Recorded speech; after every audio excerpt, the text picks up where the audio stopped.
দাদা একটুখানি ভিতরে যেতে দিন না, কি মশলাটা দিলেন একটু দেখব। না দিদি, ওটা করা যাবে না, একটুখানি যেতে দিন। ঠিক আছে, আপনি তাহলে একাই আসবেন, তাহলে চলুন। কোথাকার কথা বলছি? কলকাতায় যে ভালো ভালো চপের দোকানগুলো আছে তার মধ্যে একটা, আর সেই রেসিপি আপনাদের সামনে তুলে ধরেছি। নমস্কার, কেমন আছেন? নিশ্চয়ই খুব ভালো আছেন। বাসন্তী রান্নাঘরে সবাইকে স্বাগত। তাহলে চলুন, আশা করি ভিডিওটা ভীষণ ভালো লাগবে। এবার শুরু করি। প্রথমে 3খানা গাজর এবং 1খানা বিট পরিষ্কার করে ধুয়ে ভালো করে ছুলে নিয়ে এইবার গ্রেট করে নেব। এইরকম একটা গ্রেটারের সাহায্যে আমি গ্রেট করে নিলাম। এবার করতে হবে একটা মশলা। সেই মশলার মধ্যে কি কি ছিল সেটা আজকে দেখাবো। প্রথমে 1/2 চামচ ধনে, 1/2 চামচ জিরে, 1/2 চামচ মৌরি এবং গোটা গরম মশলা, আর থাকছে 1খানা শুকনো লঙ্কা। এবার দিয়ে এটাকে হালকা করে ভাজবো, পুড়ে যেন না যায়। এই সময় গ্যাসের ফ্লেমটা লো টু মিডিয়াম করে রাখবেন। মশলাটা আমাদের ভাজা হয়ে গেছে। এবার মশলাটা ঠান্ডা করে এটা গুঁড়ো করে নেব। এবার ওই কড়াইতে দিয়ে দেবো খানিকটা সর্ষের তেল, আর তার সাথে দিয়ে দেবো 50 গ্রাম বাদাম। বাদামটা এবার ভালো করে ভেজে নেব। বাদামটা ভাজা হয়ে গেছে। এবার ওই তেলে দেব 1/2 চামচ জিরে, আর 1 ইঞ্চি মতো আদা কুচি এবং 3টে কাঁচা লঙ্কা কুচি করে দিয়ে দিলাম। এবার এটাকে ভালো করে ভেজে নেব। এটাও যেন পুড়ে না যায়, বেশি যেন ভাজা না হয়ে যায়। এবার দিয়ে দেবো গ্রেট করা গাজর এবং বিটটা, দিয়ে ভালো করে নাড়তে থাকবো। এটা নাড়তে নাড়তে যখন একটু কমে আসবে তখনই দিয়ে দেবো 1/2 বাটি একদম ফ্রেশ মটরশুঁটি। মটরশুঁটি দেওয়ার পরে এবারে যে লবণটা ব্যবহার করলো সেটা হলো বিট লবণ। আমি বললাম বিট লবণ কেন দিলেন? বললো বিট লবণ দেওয়াতে চপের টেস্ট দ্বিগুণ হবে। এবার বিট লবণটা দেওয়ার পরে ভালো করে আবার কষিয়ে নিলাম। কষানো হয়ে গেছে এবং অনেকটাই কমে গেছে। এবার এক এক করে মশলাগুলো দেব। দিয়ে দিলাম 1 চামচ জিরে, আর দিয়ে দিলাম 1 চামচ ভরে কিচেন কিং মশলা।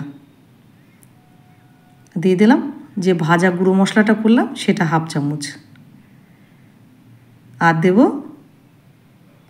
বড় সাইজের একটা আলু আমি সেদ্ধ করে নিয়েছিলাম, নিয়ে স্ম্যাশ করে সেটা দিয়ে দিলাম। এবার দেওয়ার পরে দিয়ে দিলাম বাদাম ভাজাটা, দিয়ে এবার ভালো করে এটাকে মিশিয়ে নেব। এই কাজটা খুব ভালোভাবে করতে হবে, আর অবশ্যই মাথায় রাখবেন কিচেন কিং মশলাটা কিন্তু আপনাদের দিতেই হবে। দোকানে দেখলাম ওটা দিল। এবার মেশানো হয়ে গেছে। মিষ্টির জন্যে দিয়ে দিলাম একটা বাতাসা। ওখানে চিনি দিয়েছিল, আমি চিনি না দিয়ে একটা বাতাসা দিয়ে দিলাম। দেওয়ার পরে এবার ভালো করে আবার কষিয়ে নেব। দিয়ে দিলাম ফ্রেশ ধনেপাতা। ধনেপাতা দেওয়ার পরে একটু নাড়াচাড়া দিয়ে এবার গ্যাসের ফ্লেমটা আমি অফ করে দেব।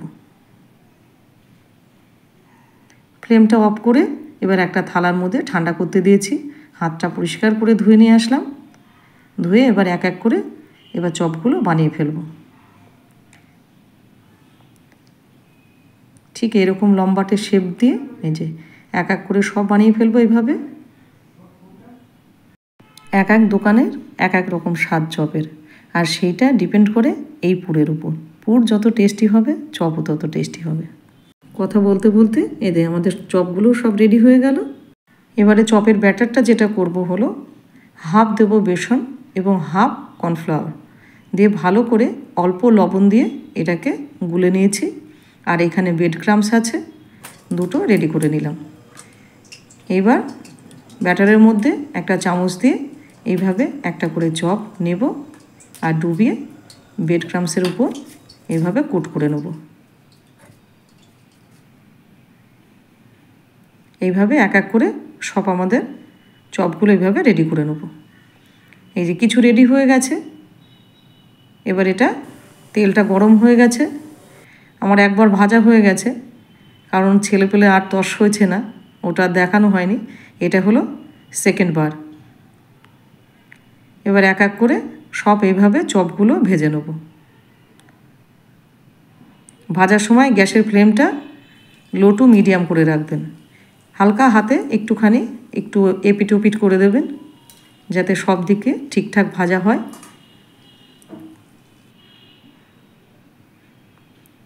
এবার এইভাবে লাল হয়ে গেলে আস্তে আস্তে তখন তুলে নেবেন। এতটাই টেস্টি হয়েছে চপটা যে ভেজে কুল করতে পারছি না, একদিকে ভাজছি আর একদিকে ছেলেপেলে খেয়ে নিচ্ছে। এবার এক এক করে আমি চপগুলো সব ভেজে নেব, একবারে বেশি দেবেন না, এই 3টে করে, আমার ছোটো কড়াই যেহেতু আমি 3টে করেই দিয়েছি, কেন বেশি দিলে কিন্তু চপগুলো ভেঙে যাবে। এবার সব চপগুলো আমাদের রেডি হয়ে গেল। কি সন্ধেবেলায় চায়ের আসরে হবে নাকি এরকম গরম গরম ভেজিটেবল চপ, এত সুস্বাদু চপ? তাহলে আর দেরি কেন, চটপট ফ্রিজটা খুলে কি আছে দেখুন, দিয়ে বানিয়ে ফেলুন এরকম সুস্বাদু গরম গরম চপ। আর রেসিপিটা তো দেখে নিলেন, আশা করি আপনাদের ভালো লেগেছে। আর ভালো লাগলে অবশ্যই আমার চ্যানেলটাকে সাবস্ক্রাইব করে পেজটা ফলো করে রাখবেন। আর হ্যাঁ, লাইক শেয়ার কমেন্ট করতে কিন্তু ভুলবেন না, পাঠিয়ে দিন, যারা যারা চপ খেতে ভালোবাসে এই রেসিপি তাদের পাঠিয়ে দিন। আর সঙ্গে একটা কাঁচা লঙ্কা, 1 বাটি মুড়ি আর 2টো চপ আর একদম খাসা করে 1 কাপ গরম গরম চা, ব্যাস।